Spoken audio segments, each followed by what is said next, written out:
மனிதர்கள் மத்தியில் வாசம் செய்பவரே, எங்கள் நடுவிலே வசித்திட விரும்பிடும் தெய்வமே. சொல்லுவோமா? இதோ மனிதர்கள் மத்தியில் வாசம் செய்பவரே, எங்கள் நடுவிலே வசித்திட விரும்பிடும் தெய்வமே. உமக்கு சிங்காசனம் அமைத்திட உம்மை துதிக்கிறோம் இயேசுவே. பரிசுத்த அலங்காரத்துடனே உம்மை தொழுகிறோம் இயேசுவே. உமக்கு சிங்காசனம் அமைத்திட உம்மை துதிக்கிறோம் இயேசுவே. பரிசுத்த அலங்காரத்துடனே உம்மை தொழுகிறோம் இயேசுவே. எங்கள் மத்தியில் உலாவிடும் எங்களோடென்றும் வாசம் செய்யும். சொல்லுவோமா? எங்கள் மத்தியில் உலாவிடும் எங்களோடென்றும் வாசம் செய்யும். மீண்டுமாய் சொல்லுவோம். எங்கள் மத்தியில் உலாவிடும் எங்களோடென்றும் வாசம் செய்யும். எங்கள் மத்தியில் உலாவிடும் எங்களோடென்றும் வாசம் செய்யும். எங்களோடென்றும் வாசம் செய்யும். இதோ மனிதர்கள் மத்தியில் வாசம் செய்கிற தேவனே, எங்களோடு பேசுகிற தேவனாய் இந்த காலை வேளையிலும் கர்த்தர் வெளிப்படுவதற்காய் ஸ்தோத்திரம். We thank you that you are being revealed in the midst of us, O Lord. அப்பா, நீர் வெளிப்படும்படியாய் சத்தியம் சத்தியமாய் விடுவிக்கிற விடுதலையின் சத்தியமாய் எங்கள் மத்தியிலே கடந்து வரும்படியாய் எங்களை நாங்கள் அர்ப்பணம் செய்கிறோம். எங்களை நாங்கள் ஆண்டவரே உம்முடைய பரிசுத்த ஆவியான ஒரு அபிஷேகத்தில் ஆயத்தப்படுத்துகிறோம். இயேசுவின் நாமத்தில் ஜெபிக்கிறோம் எங்கள் நல்ல பிதாவே, ஆமென். ஹல்லேலூயா, ஹல்லேலூயா. அமருங்க. இந்த நாளிலே கடந்த வாரத்தில் கடந்த 2 வாரங்களாக நாம் கவனித்து வந்த தலைப்பை நாம் கவனிக்கும்படியாக இருக்கிறோம். Today we are going to continue to look at the theme that we've been looking for the last 2 weeks. தேவ ஜனத்தோடு இணைந்திருப்பது, connected with God's people. சங்கீதம் 133 வசனம் 1-3 வரை நாம் கவனித்து கொண்டு வருகிறோம். கடந்த வாரத்தில் நாம் கவனித்த 2 காரியம், ஒற்றுமையாய் வாழ்கிறது என்ற காரியத்தை கவனித்தோம். We looked at the theme or the point of living in unity. ஒற்றுமையாய் கூடுவதல்ல, ஒற்றுமையாய் வாழ்வது. அது நன்மையும் இன்பமுமான ஒரு மகிழ்ச்சியுமான ஒரு சம்பவமாய் ஒரு காரியமாய் இருக்கிறதுன்னு நாம் பார்த்தோம். இரண்டாவதாக நாம் கவனித்த காரியம், ஒற்றுமையிலே தேவ பிரசன்னம், தேவ அபிஷேகம் எப்படியாக ஆரோன் சிரசின் மேல் ஊற்றப்பட்ட அந்த அபிஷேக தைலத்திற்கு ஒப்பாய் நம் தேவனுடைய பிரசன்னம் நம் மேலே நம் ஒற்றுமையிலே இடைப்படுகிறதை வெளிப்படுகிறதை நாம் பார்க்கிறோம். We also saw in the second point last week about God's presence as it was symbolized in the life of Aaron when he was anointed as the high priest, the anointing be poured upon him. அந்த அதற்கு ஒப்பிடப்பட்டதுதான் ஒற்றுமையிலே தேவ பிரசன்னம் வெளிப்படுகிறது. It is in that unity that we find God's presence being revealed. இந்த போட்டி. You see this boat race. தமிழ்ல எப்படி சொல்லுவீங்க போட் ரேஸ்? படகு போட்டி. ஒரு படகு போட்டியில கலந்து கொள்ளும் பொழுது அந்த படகு போட்டியில் இருக்கிற ஒவ்வொரு அங்கத்தினர்களும் ஒற்றுமையாய் பயிற்சி செய்ய வேண்டும். அந்த படகை ஓட்டுகிறவர்கள் எல்லோரும் ஒரே நேரத்திலே ஒரே விதமாய் ஒரே இலக்கை வைத்து அவர்கள் அந்த படகை ஓட்ட வேண்டும். Those who are joining in the boat race, when they practice together. They practice to have the same rhythm, the same focus, the same goal. ஒரே இலக்கு. அந்த பயிற்சியிலே அவர்கள் பயிற்சி பெற்று அந்த போட்டிக்கு போகும் பொழுது ஒரு மனமாய் செயல்படும் பொழுது, ஒரே விதமாய் செயல்படும் பொழுது அவர்கள் வெற்றி பெறுகிறார். When they are joined together, when they are working together in unison in the same rhythm, they are able to get victory. அப்போ ஒற்றுமையிலே நாம் பார்க்கக்கூடிய ஒரு நல்ல உதாரணமா இருக்கிறது. மலாயிலே இந்த வார்த்தை இருக்கிறது, bersatu kita teguh, bercerai kita roboh. தமிழ்ல இருக்குல்ல, என்னவே? ஒற்றுமை பலன், ஒன்றுபட்டால் உண்டு வாழ்வு. ஆஹா, தாழ்வு. ஓகே, அதுல என்ன அர்த்தம்னா ஒற்றுமையா இருந்தா பலன் இருக்கு. ஆமென். In unity there is strength. ஆனால் பிரிவினையில எல்லோரும் சேர்ந்து தான் விழுவோம். bersatu kita teguh, bercerai kita roboh. United we stand, divided we fall. Everyone falls. So when we look at unity once again, ஒற்றுமை நாம் பார்க்கும் பொழுது சங்கீதம் 133 வசனங்கள் 1லிருந்து 3 வரை மீண்டுமாய் வாசிக்க கேட்போம். We hear the reading of scripture from Psalm 133 verses 1 to 3 again. இதோ சகோதரர் ஒருமித்து வாசம் பண்ணுகிறது எத்தனை நன்மையும் எத்தனை இன்பமுமானது. அது ஆரோனுடைய சிரசின் மேல் ஊற்றப்பட்டு அவனுடைய தாடியிலே வடிகிறதும் அவனுடைய அங்கிகளின் மேல் இறங்குகிறதுமான நல்ல தைலத்திற்கும் ஏர்மோன் மேலும் பர்வதங்கள் மேலும் இறங்கும் பனிக்கும் ஒப்பாயிருக்கிறது. அங்கே கர்த்தர் என்றென்றைக்கும் ஆசீர்வாதத்தையும் ஜீவனையும் கட்டளையிடுகிறார். It is as if the dew of Hermon were falling on Mount Zion, for there the Lord bestows his blessing, even life forevermore. இன்றைக்கு நாம் 3வது வசனத்தை குறிப்பாய் கவனிக்கும்படியாக இருக்கிறோம். We are going to focus specifically on verse 3. இது தமிழ்ல வாசிக்கும் பொழுது அதோட மொழிபெயர்ப்பு கொஞ்சம் வித்தியாசமா இருக்கும். When you read it in the English, in the Tamil, the translation is slightly different. The meaning slightly goes off tangent. But we want to go back to the original and understand the scripture as it is. வசனத்தை வசனமாக எழுதப்பட்ட விதமாக நாம் கவனிக்கும்படியாக இருக்கிறோம். ஆங்கிலத்தில் சொல்லுகிறது, it is as if the dew of Hermon were falling on Mount Zion என்று சொல்லப்படுகிற ஒரு காரியமாக இருக்கிறது.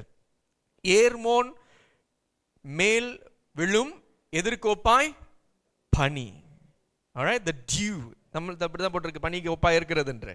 Alright, the dew of Hermon என்று சொல்லப்படுகிற அந்த வார்த்தையை நாம் பார்க்கிறோம். இந்த பனி விழும் பொழுது, அந்த பனி நம்ம இந்த நாட்களிலே கேரள பனி பார்க்க ரொம்ப கஷ்டம் இல்லை, தூசி தான் ரொம்ப பார்க்கலாம். We can see more dust than dew in KL.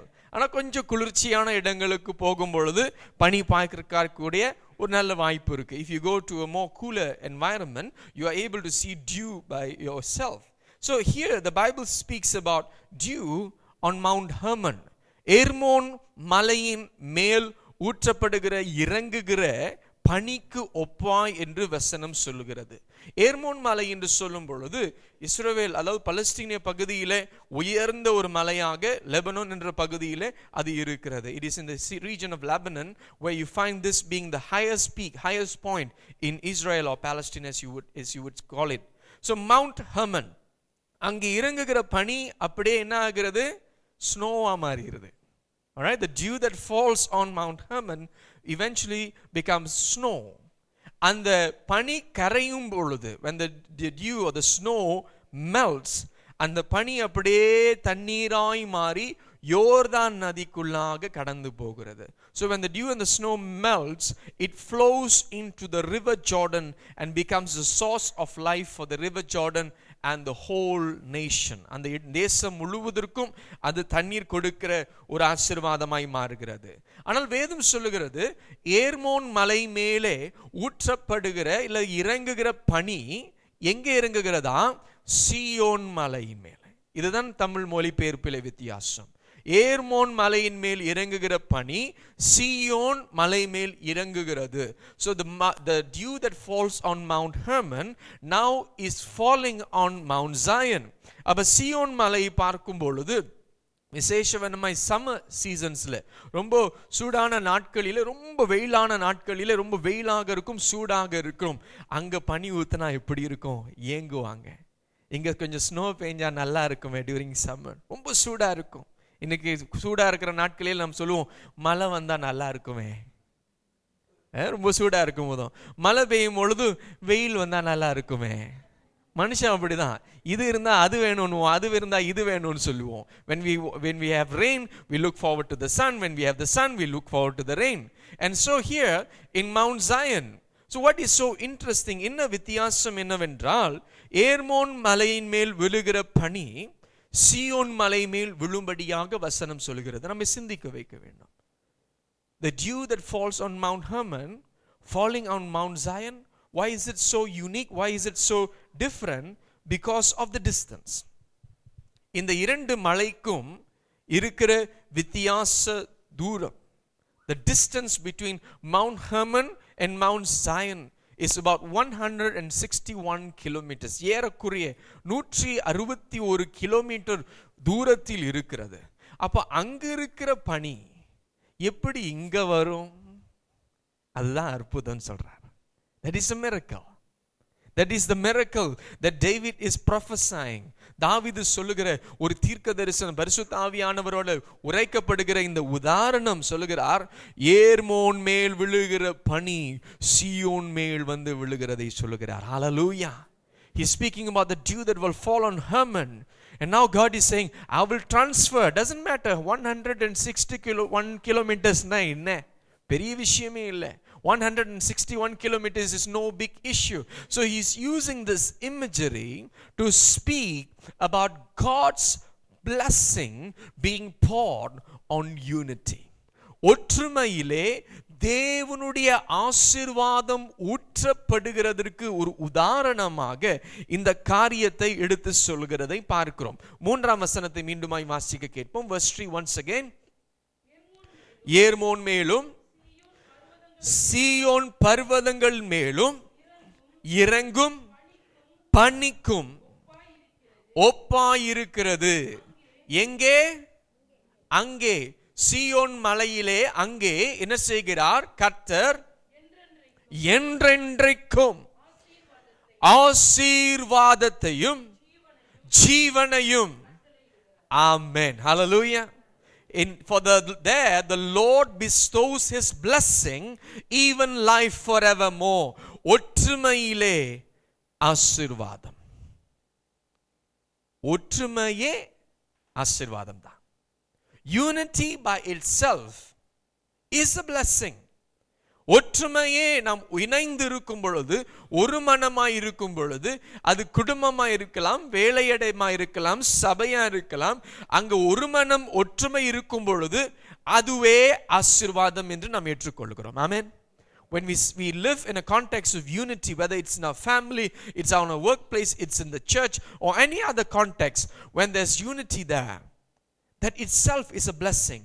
Because அந்த ஒற்றுமையிலே ஆசீர்வாதம் அனுபவிக்கிறோம், சமாதானத்தை அனுபவிக்கிறோம், ஆறுதலை அனுபவிக்கிறோம். In that unity we find peace, we find comfort, பலன் வரும், we receive strength. அந்த ஒற்றுமையில அப்ப அந்த ஒற்றுமையே ஆசீர்வாதம். இப்ப தேவன் சொல்லுகிறார் என்ன, அந்த ஒற்றுமையே ஆசீர்வாதமான ஒற்றுமையின் மேல ஆசீர்வாதத்தை நான் வர்ஷிக்க பண்ணுகிறேன் சொல்லுகிறார். And now what the Lord is promising is, in the blessing of the unity I will command my blessing upon that unity. Hallelujah. தேவன் கட்டளையிடுகிறாராம், அவர் ஆசீர்வதிக்கிறாராம். இந்த ஒற்றுமை, என்னுடைய ஜனம் ஒன்று கூடும் பொழுது, என் ஜனம் ஒருமனப்பட்டு இருக்கும் பொழுது அவர்களை நான் ஆசீர்வதிக்கிறேன் என்று கர்த்தர் சொல்லுகிறார். ஆமென். It is the blessing that we desire. இந்த ஒரு மனத்திலே கர்த்தருடைய ஆசீர்வாதத்தை நாம் எதிர்பார்க்கிறோம். In that unity we find, we seek, we desire God's blessing. அங்கே ஆசீர்வாதம் மாத்திரமே அல்ல, ஜீவனையும் அவர் கட்டளையிடுகிறார். He promises not only blessing, he promises life.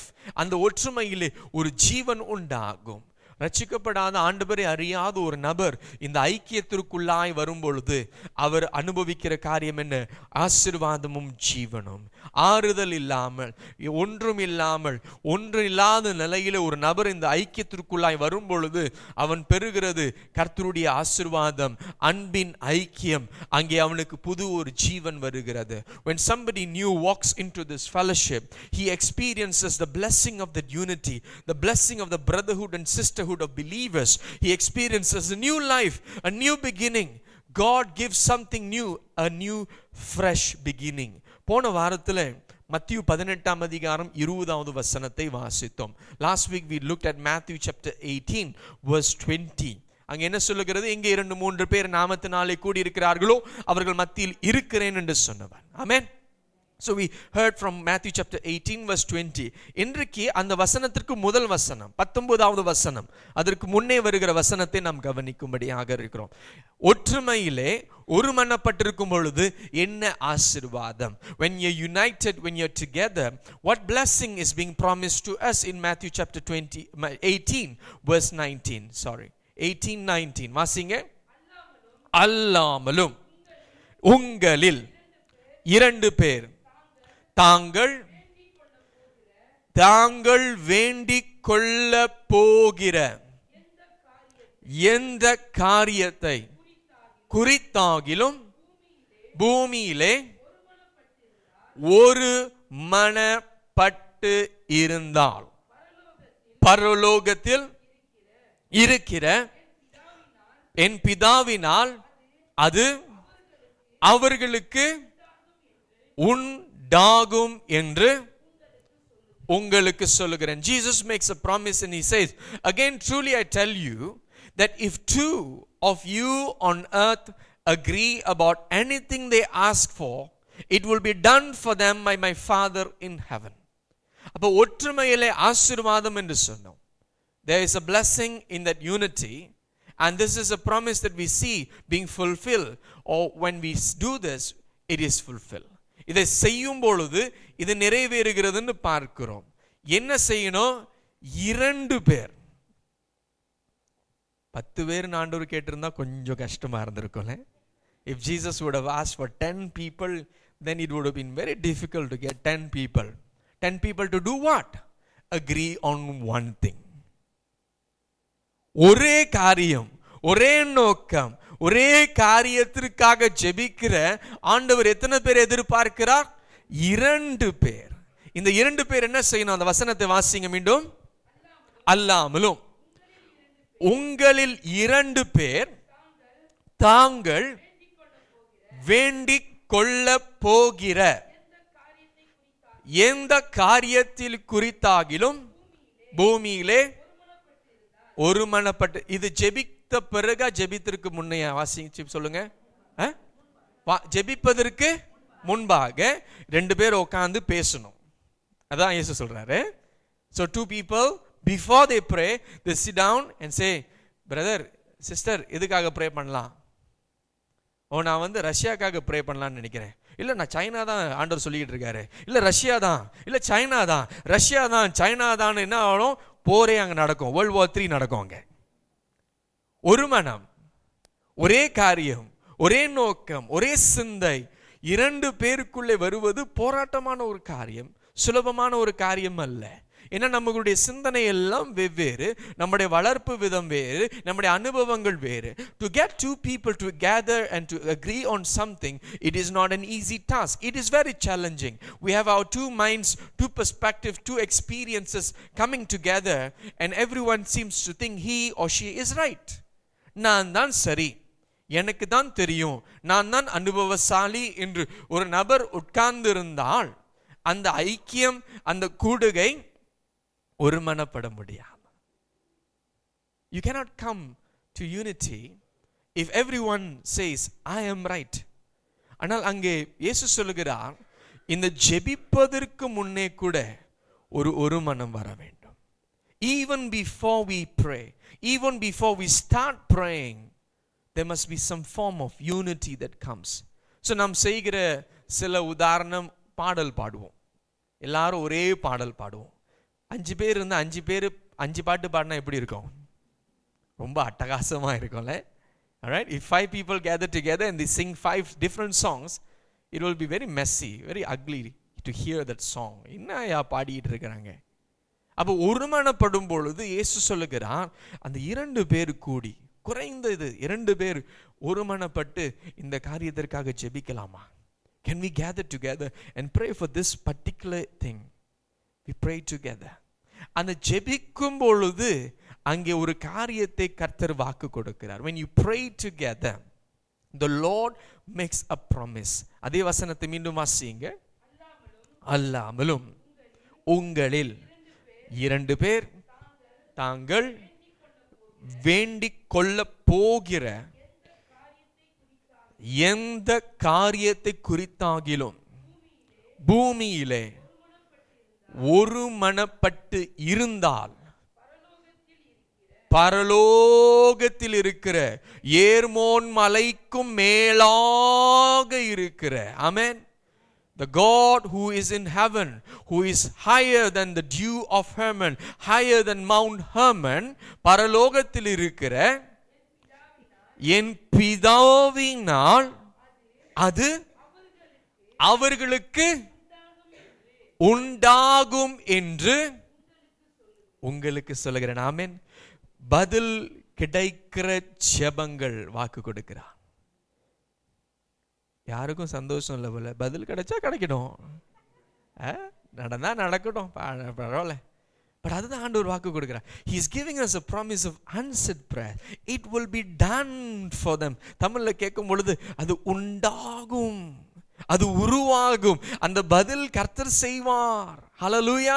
அவருடைய சித்தத்தை நாடி, அவருடைய சித்தத்தை விரும்பி ஒருமனப்படும் பொழுது, நம்முடைய கருத்து வேறுபாடுகள் எல்லாம் தனியே வைத்து அவரை நாம் ஒருமனப்பட்டு ஜெபத்தில் தேடும் பொழுது கர்த்தர் பதில் கொடுப்பேன் என்று சொல்லுகிறார். God is promising that he will answer our prayers. Our Father in heaven. Hallelujah. பரலோகத்தில் இருக்கிற பிதா பதில் கொடுக்கிறார். இது ஒரு ஆசீர்வாதம். ஆமென். பதில் கிடைப்பது பெரிய ஒரு ஆசீர்வாதம். It is a blessing to receive an answer from the Almighty. அப்ப ஒரு மனத்திலே ஜெபத்தின் விசேஷவனமாய் ஒரு மனத்திலே ஒரு ஆசீர்வாதம் வருகிறது, ஜெபத்திற்கு பதில்.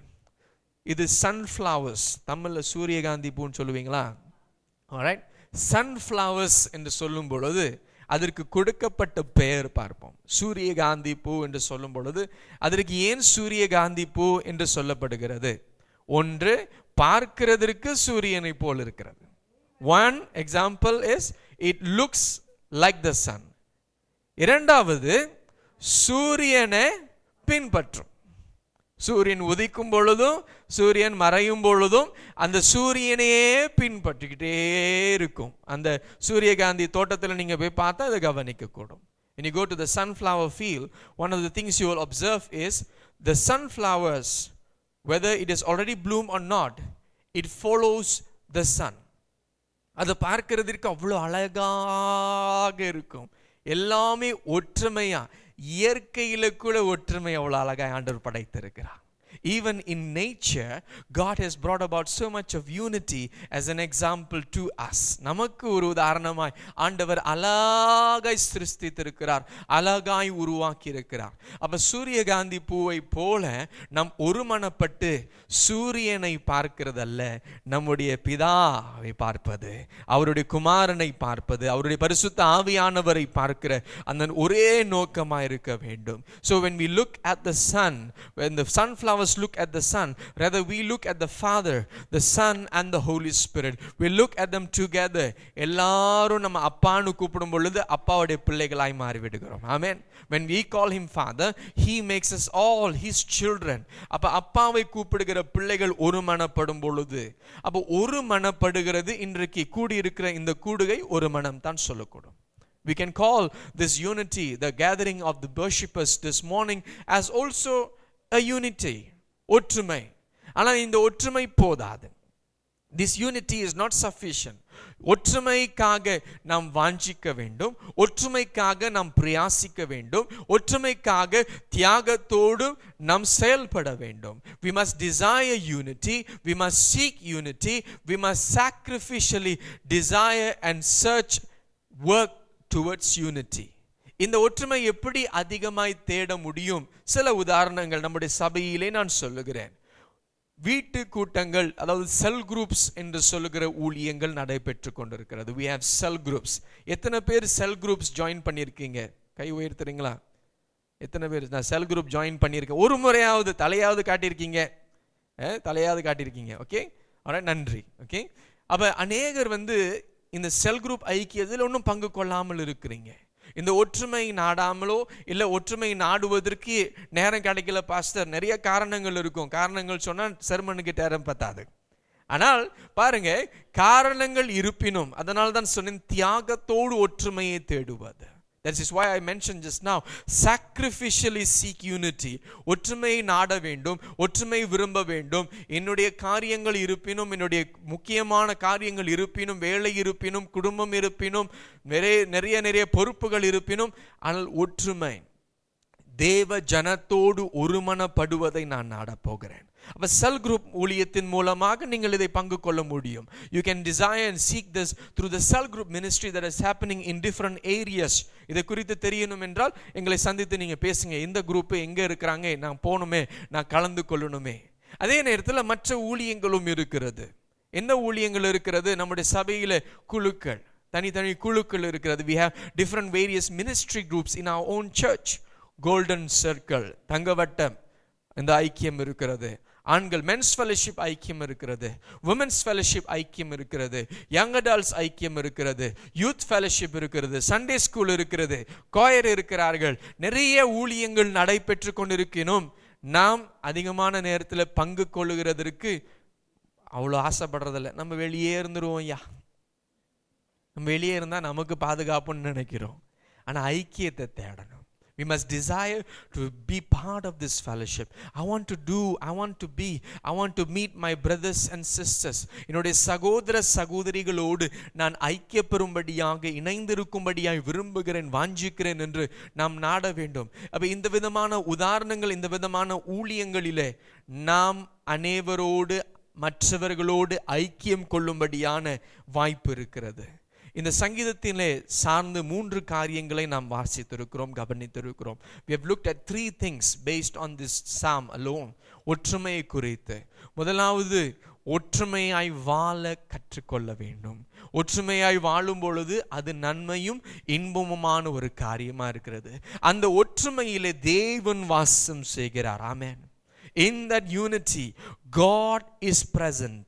God's presence is alive and real, much more experiential in himself, but also through one another.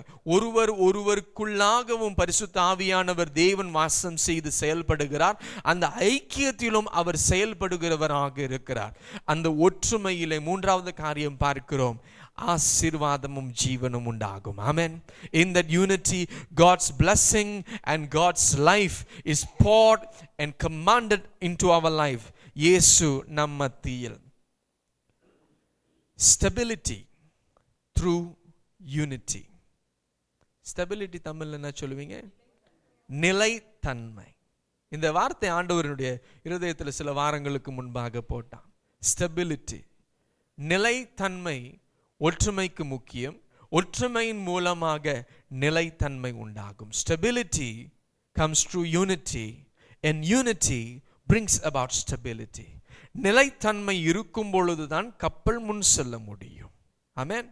When there is stability in that unity, and then the ship is able to move forward. இந்த நிலைத்தன்மை உருவாக்குவதற்கு நாம் பிரயாசிக்க வேண்டும். We must desire and work towards having this stability, continuity in our church. நம்முடைய ஐக்கியங்களிலே அப்ப ஒரு மனத்திற்கு எதிர்ப்புறமாய் செயல்படுகிற காரியங்களை நாம் தகற்று போட வேண்டும். Whatever works against unity, we must cast out. We must put out, whether it is internal, நமக்கு உள்ளே இருக்கிற சுவாபங்களா இருக்கலாம், நம்முடைய குணாதிசயங்களா இருக்கலாம். It could be our character, it could be our attitude. Whatever works against unity, we say, Lord, I put this aside. I desire unity. ஆண்டவரே, இதையெல்லாம் நான் ஒதுக்கி வைக்கிறேன். எனக்கு வேண்டியது, வாஞ்சிக்கிறது ஒற்றுமை. ஆண்டவரே, இந்த நிலைத்தன்மை உருவாக்குவதற்கு என்னை கருவியாய் பயன்படுத்தும். Use me as an instrument to bring about the stability. ஒரு மனமாய் ஒற்றுமையாய் இருக்கிற சபையில் தான் வளர்ச்சியை நாம் பார்க்க முடியும். ஆமென். We can find greater wonderful growth when we see stability in our church. யோசித்து பாருங்க, நிலையில்லாத சபைக்கு வாரம் வாரம் சண்டேக்கு வருவீங்களா? சர்ச்சுக்கு சண்டை ஓடிக்கிட்டு இருக்கிற சண்டேக்கு யாரும் வர மாட்டோம். Alright? We won't come to a church where there's always fight and frictions going on, disunity going on. We'll lose trust, we'll lose hope. நம்முடைய பிள்ளைங்களையும் கூட்டிட்டு வர மாட்டோம், நம் புதிய ஆட்களையும் கூட்டிட்டு வர மாட்டோம். ஐயோ, எங்க கூட்டிட்டு வந்தா எங்க பிரச்சனை. ஆனா நிலைத்தன்மை, சமாதானம், ஒற்றுமை இருக்கிற சபைக்கு எல்லாரும் கூட்டிட்டு வரோம். நீ வாயா, என் சர்ச்சுக்கு வாயா, எங்க சபைக்கு வாங்கயா, எங்க சபையில ஒற்றுமை இருக்கியா, ஒரு மனம் இருக்கையா, நீங்க வாங்க, ஆசீர்வதிக்கப்படுவீங்க, அங்க தேவ பிரசன்னம் இருக்கிறதா என்ற உற்சாகமா நமக்குள்ளே ஒரு நம்பிக்கை வரும். We will have that gain trust, and we will say, hey, you come to my church, we are united, we are working together, we are all working together as one, we are all one family. ஒரே மனமாய், ஒரு மனமாய் நாங்கள் இணைந்து ஜெபிக்கிறோம், ஒரு மனமாய் செயல்படுகிறோம், நாங்களாம் ஒரே குடும்பம் என்று சொல்ல ஆரம்பிப்போம். ஆமென். We will call ourselves family. ஒற்றுமையிலே குடும்பம். தேவ பிள்ளைகள் ஒருமனப்படும் பொழுது அது தேவனுடைய குடும்பமாக செயல்படுகிறது, கிறிஸ்துவின் சரீரமாய் செயல்படுகிறது. In that unity you find God's family at work. In that unity you find God's family being formed. So be connected with God's people. தேவ ஜனத்தோடு இணைந்து, தேவ ஜனத்தோடு இணைந்து செயல்படுங்க. ஒரு மனத்தை நாடுங்க, ஒரு மனமாய் ஜெபிங்க, ஒரு மனமாய் செயல்படுங்க, ஒரு மனமாய் நாம் முன் செல்வோமாக. அப்படி நாம் எழுந்து நிற்போம். Can we all stand together? Hallelujah. ஸ்தோத்திரம் ஆண்டவரே, ஸ்தோத்திரம் கர்த்தாவே. உம்மை ஸ்தோத்திரிக்கிறோம் ராஜா, உம்மை ஸ்தோத்திரிக்கிறோம், உம்மை ஸ்தோத்திரிக்கிறோம், உம்மை ஸ்தோத்திரிக்கிறோம் ஆண்டவரே. நாங்கள் ஒரு மனத்தை தேடுகிறோம், ஒரு மனத்தை நாடுகிறோம். Lord, we desire unity, we seek unity. அப்பா அப்பா என்று சொல்லி ஒரே அப்பா தான் கூப்பிடுறோம், வேற வேற அப்பா இல்லை. அப்பா ஒரே அப்பா தான், பரலோகத்தில் இருக்கிற அப்பா. அவரை நோக்கி நாம் கூப்பிடுவோமா? அவரை நோக்கி கூப்பிடுங்க. அப்பா, ஒரு மனத்தில் நீங்க இருப்பீங்களப்பா. நாங்கள் ஒரு மனப்படுகிறோம். எங்களுடைய கருத்து வேறுபாடுகள், எங்களுடைய கசப்பு, கோபங்கள், எங்கள் எரிச்சல்கள் ஆண்டவரை கடந்தவைகள் எல்லாம் எரித்து போடுகிறோம். What we desire is you and your presence alone. அப்பா அப்பா என்று சொல்லுங்க. எத்தனை நன்மை, எத்தனை இன்பம் சகோதரர்கள் ஒருமித்து வாசம் பண்ணும்பொழுது.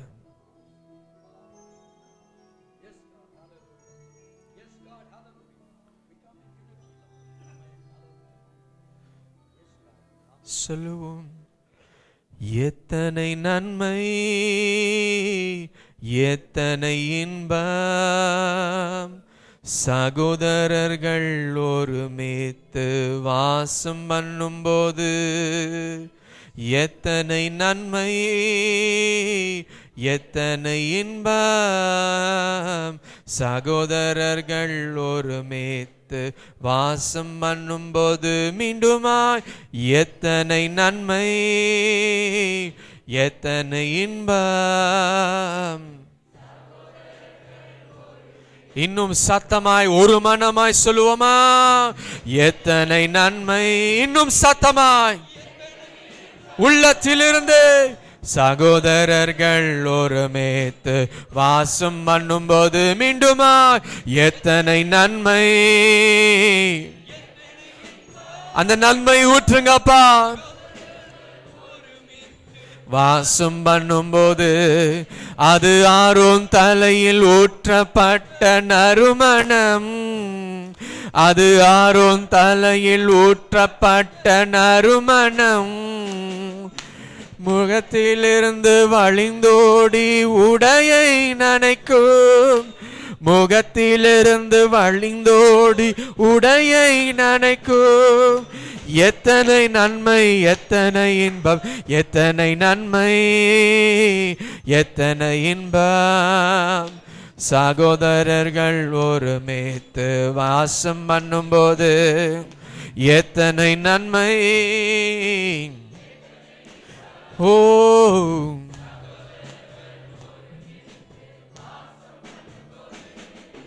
சகோதரர்கள் ஒருமேத்து வாசம் பண்ணும்போது, சகோதரிகள் ஒருமேத்து வாசம் பண்ணும்போது சொல்லுமா? சகோதரர்கள் ஒருமேத்து வாசம் பண்ணும்போது, சகோதரர்கள் ஒருமேத்து வாசம் பண்ணும்போது. ஒரு மனத்திற்கு தடை நான் ஆண்டவரே. ஒருமனப்படுவதற்கு தடை நான் ஆண்டவரே. என்னுடைய பலவீனத்திற்காக நம்முடைய சமூகத்தில் வருகிறேன். Lord, I am the stumbling block for unity. அதை நான் ஆசைப்படல ஆண்டவரே, அதை நான் விரும்பல, அதை நான் முக்கியமாய் கருதல. சொல்றீங்களா? ஆண்டவரிடத்துல மன்னிப்பு கேட்போமா? நான் எனக்கு என் குடும்பத்திற்கு மட்டும்தான் சர்ச்சுக்கு வரேன், ஒரு மனத்திற்காக இல்லைன்னு சொல்றீங்களா? ஆண்டவரிடத்துல ஒப்பு கொடுங்க. இந்த நாளில ஒரு மனமாய் நாங்கள் வாழ எங்களுக்கு கிருபை தாங்கப்பா. Lord, give us the desire to be united. இந்த நேரத்தில் விசேஷவண்ணமாய் செல் குரூப் ஊழியங்களுக்காக ஜெபிங்க. Pray for the cell group ministries. எல்லோரும் ஒரு மனமாய் ஜெபிங்க. செல் குரூப் ஊழியங்களை இயேசுவின் நாமத்தில் ஆசீர்வதிக்கிறோம். அங்கே உண்டாகுகிற ஐக்கியம் வளர்ச்சிக்குரிய ஐக்கியமாயிருக்க செய்வீராக. வளருகிற ஐக்கியங்கள் ஆண்டவரே, விசுவாசிகள் அன்பில் வளருகிற ஆண்டவரே ஐக்கியங்களாக கர்த்தர் ஆசீர்வதிப்பீராக ஜெபிக்கிறோம். எங்களுடைய சபையின் ஊழியங்களுக்காக நாங்கள் ஜெபிக்கிறோம். Golden circle, men's fellowship, women's fellowship, young adults, youth fellowship, choir, Sunday school, இந்த ஊழியங்களுக்காக நன்றி செலுத்துகிறோம். இந்த ஊழியங்களிலே உண்டாகுகிற ஐக்கியங்களை இயேசுவின் நாமத்தில் ஆசீர்வதிக்கிறோம். கர்த்தருடைய ஆசீர்வாதம் இந்த ஊழியங்கள் மேலும் இந்த ஊழியர்களின் வளர்ச்சியின் மேல் இருக்கும்படி ஜெபிக்கிறோம். அப்பா, நீர் ஆசீர்வதிங்கப்பா. ஐக்கியத்தை உண்டாக்குங்க, ஒரு மனத்தை உண்டாக்குங்க ஆண்டவரே. பரிசுத்த ஆவியானவருடைய அன்னுன்னிய ஐக்கியம், பரிசுத்த ஆவியானவருடைய அன்னுன்னிய ஐக்கியம், the fellowship of the Holy Spirit. Yes Lord, we desire. Come Holy Ghost. அப்படியே ஆவியானவரை நோக்கி சொல்லுங்க. ஆவியானவரே, ஆவியானவருடைய அன்னுன்னிய ஐக்கியம், ஆவியானவருடைய அன்னுன்னிய ஐக்கியம். வித்தியாசங்கள் உண்டு, வேறுபாடுகள் உண்டு, நம்மை ஒருமனப்படுத்துகிறது அவரே. ரூபாந்துல் மலாசுவாந்தல் மரானாய் ரூவாந்தல மோனாசுவாந்தலோரோ. சத்தத்தை உயர்த்தி ஜெபிப்போம். ஆண்டவரே, எங்களை ஒருமனப்படுத்துங்க ஆவியானவரே. Lord, bind us together.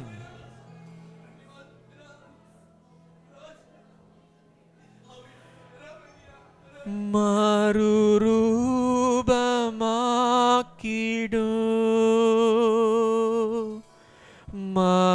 மகிமையின் மேகமே, மறுரூபமாக்கிடு.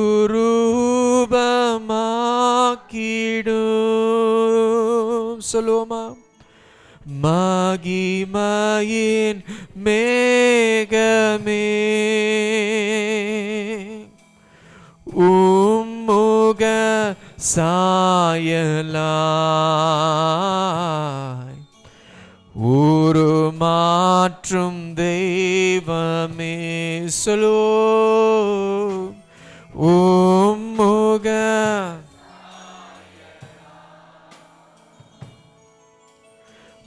உருமாற்றும் தெய்வமே. மீண்டுமாய் சொல்லுவோம். மறுரூபம் மறுரூபமாக்கிடு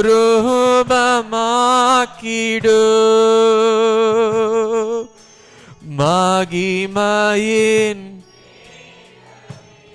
மறுரூபமாக்கிடும் மறுரூபமாக்கிடு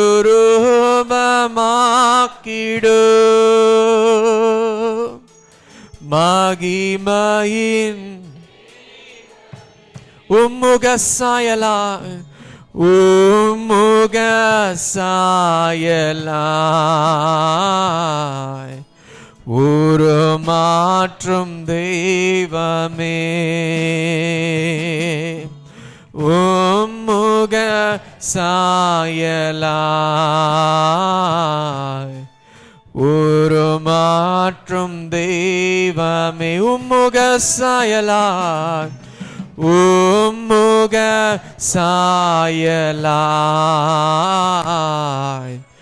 உருமாற்றும் தெய்வ எங்கள் ஐக்கியத்தை உம்முக சாயலாய் உம்முக transform our fellowship, Lord. உருமாற்றும் தெய்வமே உம்முக சாயலாய் உருமாற்றும் தெய்வமே நான் உம்முக சாயலாய் உருவாக்கும் தெய்வமே.